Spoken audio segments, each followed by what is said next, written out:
Invest into something like the YMAX ETF or the YMAX Universe Fund of Option Income ETFs. Could obviously be tempting for a few specific reasons, one of them definitely being the fact that the distribution rate is around 44% for this ETF. Now, although there's lots of bad things to say and good things to say about the YMAX ETFs, now that YMAX has been trading for a while, I think it's only fair that we backtest and see exactly how this fund has performed historically and really see if or if not the YMAX ETF is potentially an ETF worth investing into. Then later on towards the end of the video, we're going to go through and see exactly what a $10,000 investment into YMAX actually could earn an investor on a monthly basis in distributions, and trust me, you're going to want to stick around because it's pretty shocking. So if you're interested in higher yielding or ultra high yielding ETFs, but want to know whether or not they're truly worth it, make sure to stick around, drop a like down below, and let's get right into it. Real quick, for those that haven't already, make sure to go to the first link in my description and grab my new dividend investing ebook, where I share exactly how I went from $0 invested to now earning over $6,000 on a monthly basis and over $1 million invested in the market. Along with the ebook, you're also going to receive my custom dividend tracker, where you can track your dividend progress on an ongoing basis and reach your dividend investing goals. So make sure to grab yourself a copy of my dividend investing ebook and the new dividend tracker today. It's the first link in my description. So the YMAX ETF, just to go through some of the basics in case you're not familiar with this, although a lot of you dividend more income focused investors probably are at this point, it says this ETF is the fund of all funds, meaning that it'll primarily invest in assets in certain YMAX ETFs. The fund's portfolio will be reallocated on a monthly basis so that each YMAX ETF held in the fund's portfolio, including any new eligible YMAX ETFs, is added to the portfolio and all equally weighted. Investing in the fund involves a high degree of risk due to the investment strategies, etc., etc.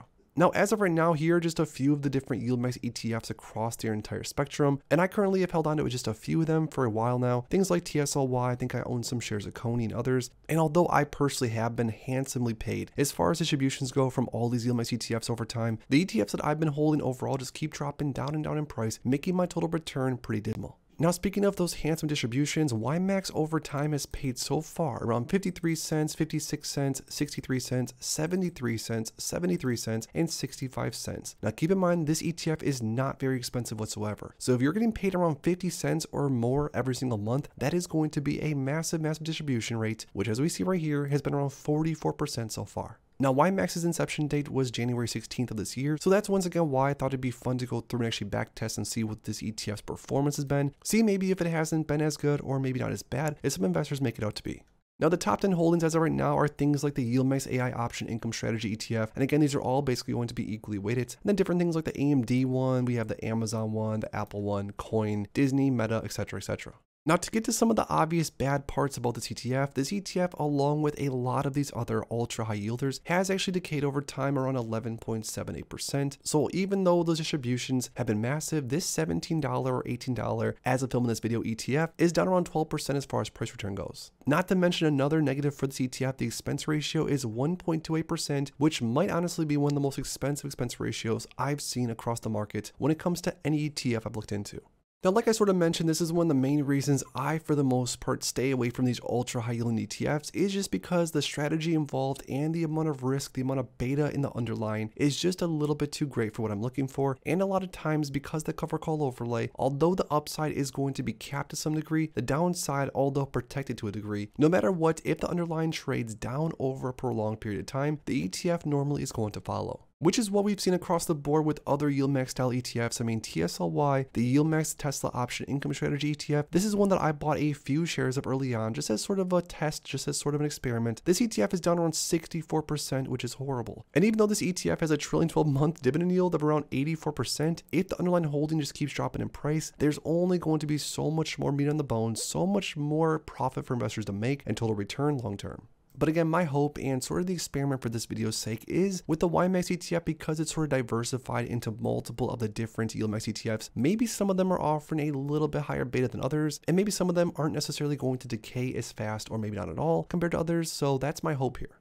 But it doesn't really matter what I think because the numbers are officially in, and after around 0.54 years, the YMAX ETF, the ETF that has decayed but still paid massive distributions to investors with a $10,000 initial investment into YMAX back in the day, and with the dividends reinvested along the way, that $10,000 would have turned into $10,779, or a total return of around 7.79%, or an annualized gain of around 14.43%. Now, funny enough, with dividends not reinvested, this ETF would actually return around a total return of 8.54% and an annualized gain of around 15%. So even though this ETF, at least so far, has decayed around 12%, it's paid enough distributions to where investors are technically still in the green, especially because of those massive distributions that were paid along the way. Now, how much is this YMAX ETF going to continue to decay over the next year or so? Your guess is as good as mine, but if I were to guess, I would probably say consistently like it has so far. But due to things like volatility in the market and the option premiums getting very expensive, which as of recently, to be fair, they have, there could be massive, even bigger distributions coming soon here for YMAX, which again is probably the only hope for this ETF to offer a positive total return for investors.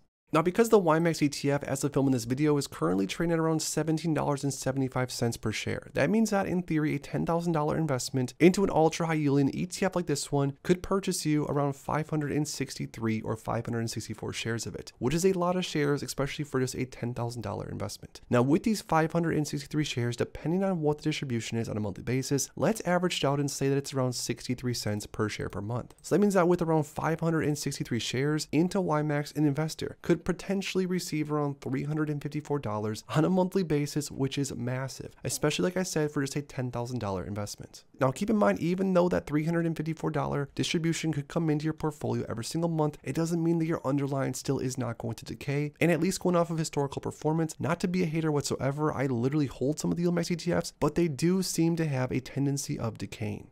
So you really have to have a plan and sort of ask yourself, what is it really worth earning a massive distribution if the underlying is continuing to go down over time? Now I understand you could of course reinvest the distribution into more shares and lower your cost basis. A lot of income focused investors tend to do that over time. But still, for me personally, I'd much rather earn say 6, 7, 8, 9, 10, 12% in other more higher yielding dividend focused ETFs across the markets and not necessarily have any decay whatsoever, possibly even buy into an ETF that's going to go up and still pay me around 10% yield. Now, all that to say that this ETF could still be a good option for investors out there that do want to have some exposure to some ultra high yield and some massive distributions, at least from what we've seen historically. But for those investors out there that are willing to invest their entire portfolio into some of these YMAX ETFs, just because of the distribution rate, those investors, in my opinion, are doing something that's way too risky for anything that I personally would ever do. But still, comparing YMAX to TSLY's total performance, TSLY has a total return of minus 7.67% so far. This is over around 1.69 years. Now, is YMAX going to follow the steps of their older brother TSLY and continue to trade down, even with those big distributions offering a total return in the negative? Your guess is of course as good as mine, but still, just generally speaking, for these ultra high yielders, please proceed with caution and understand exactly how they work from one side to the other.